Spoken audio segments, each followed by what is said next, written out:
During childhood, a lot of folks tend to latch onto characters.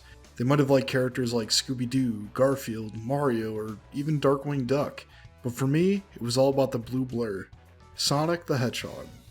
When I was about 5 or 6 years old, we'd go to the video store every Tuesday. This is when new stuff would come out and they had some sort of deal where you could rent for half off. I could probably make a j0tsh0t just about video stores, but we'll cross that bridge another day. When we'd get to the video store, I'd make a beeline upstairs to the video game section and scan the entire area start to finish. N64 games, SNES, and NES games line the outer walls. The other shelves against the balcony railings contained Genesis, Saturn, and PS1 games. I could go back and re-record that and say SNES, but I'm not going to. Y'all can live with it. I remember always having a deep appreciation for Vector Man, but it was hard to not notice Sonic. Between the sharp blue design and the colorful cases, I always honed in on it. I can't forget to mention how edgy and futuristic the minimalist Sonic and Knuckles case looked too. I wanted all of what Sega was throwing down, but I couldn't have it.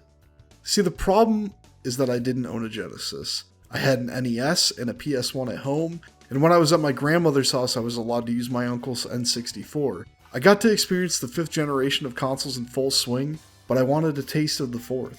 So, like any other trip to the video store, I'd grab whatever N64 game I wanted and head down to the kids section of tapes. I'd normally rent the same things over and over again, like a Goofy movie, Mighty Ducks, or some random Cartoon Network tape. One day, I'd catch something irregular though. Tapes of Adventures of Sonic the Hedgehog. I rented all of them and finally got my fix. I was instantly a big fan and wanted to explore more of this character. The video store would end up also getting tapes of Sonic the Hedgehog, or more commonly known as Sad AM. The tone of this show was noticeably more dark. I enjoyed the antics of Scratch and Grounder and Adventures, but I found myself digging the grim situations that the freedom fighters faced. Despite the duality of these two series, something was clear. Sonic could really move, he had an attitude, and man, he was the fastest thing alive.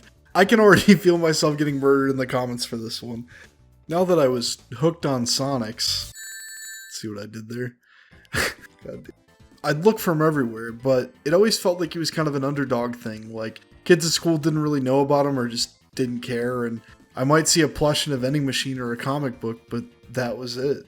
My first experience finally getting to play a Sega Genesis was on a visit to the Children's Hospital. There was some display in one of the waiting rooms that had Power Rangers, Sonic 3, and one of my favorite games of all time, Booger Man. I was blown away by everything I played. Playing as a Megazord in Power Rangers, or picking and flicking in Booger Man, and running in loops in Sonic. This shit had me hooked and I was dead set on owning a Genesis. So, you'll have to forgive me because this was a long time ago and my memory's a little blurry, but I remember Toys R Us had an ad that they'd be running the Genesis 3 for pretty cheap. My dad took me to go pick it up and I got a few games, Sonic 3, Booger Man, and the 6-pack. Finally, after all that time of not being able to play Sonic, I'd get to enjoy the titles I'd been missing out on. Meanwhile, on the Sonic merch front, one of my buddies had told me that Denny's had some sort of Sonic plush. I remember hounding my mom and dad to eat at Denny's only because I wanted these damn plushes. My dad refused to eat at Denny's. One day something made him cave and we stopped there. I remember basically just asking if we could buy the plushes without eating there and they hooked us up. They were promo items for Sonic Underground and I thought they were dope as hell. And I still laugh about the fact that my dad refused to eat at Denny's.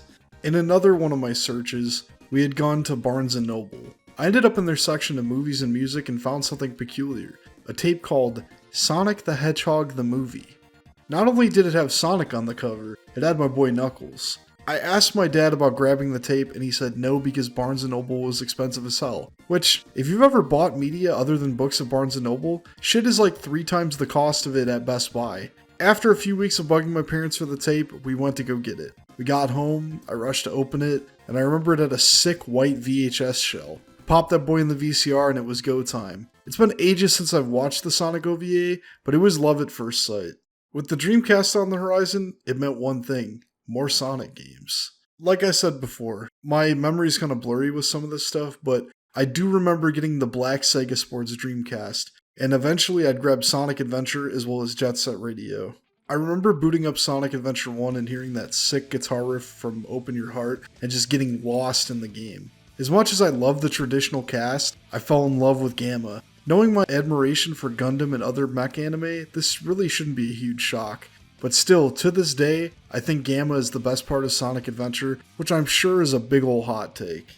And the other great thing about Sonic Adventure coming out was that we were going to get more merch. The same Toys R Us I'd go to for Pokemon League, I'd go to hunt for Sonic figures. I remember there being two different toy lines, my favorite of the two brands being the Resource line. They were smaller and more articulated, and they had a sick-ass Gamma figure. Now the worst part about all of this is that even though we had all this hype for Sonic, I still felt like I didn't really have any friends that gave a shit about Sonic.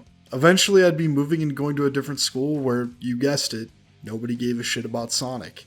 I'd make some friends and introduce them to the franchise, but they weren't as into the blue blur as I was.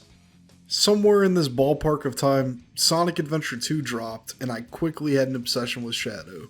He had that slick, edgy colorway and the attitude to go with it.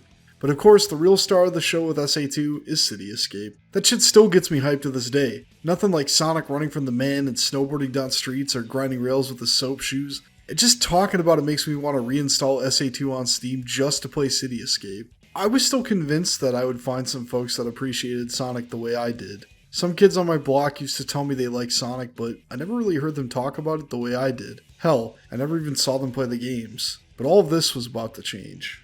It was summer 2003. I'd gone to visit my dad and I came back a few weeks before school started and went about my usual routine. I'd ride my bike to the end of the block, I'd hang out with my friends, and get into whatever bullshit antics kids get into. There was a new family moving in up the street, but we didn't know how old their kids were or anything. Later in the day, those kids would come down the street and introduce themselves. We started talking about Pokemon and video games, and one of the kids cautiously asked me if I liked Sonic. I lit up and explained that I was a huge Sonic fan. This would be my intro to my best friend, Mikey.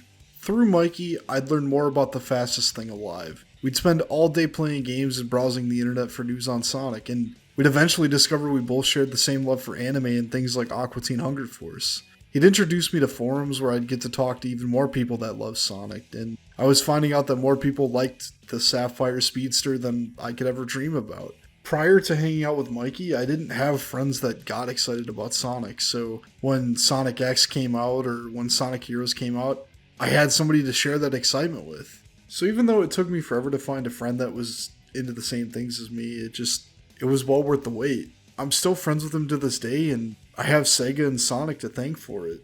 So after all these years, I do still like Sonic, but my interest has kind of waned down. It's become kind of harder to find Sonic games that I really like, and I can't really name one that I liked other than Mania. Now that I've been more immersed in the Sonic community, being on Mikey streams and whatnot, I pay attention to what's going on and I'm hopeful for the future. I'm excited for Sonic Prime and I'm waiting with my fingers crossed that the next Sonic game can blow me away the Sonic Adventure did when I first played it. But all we can do is hope.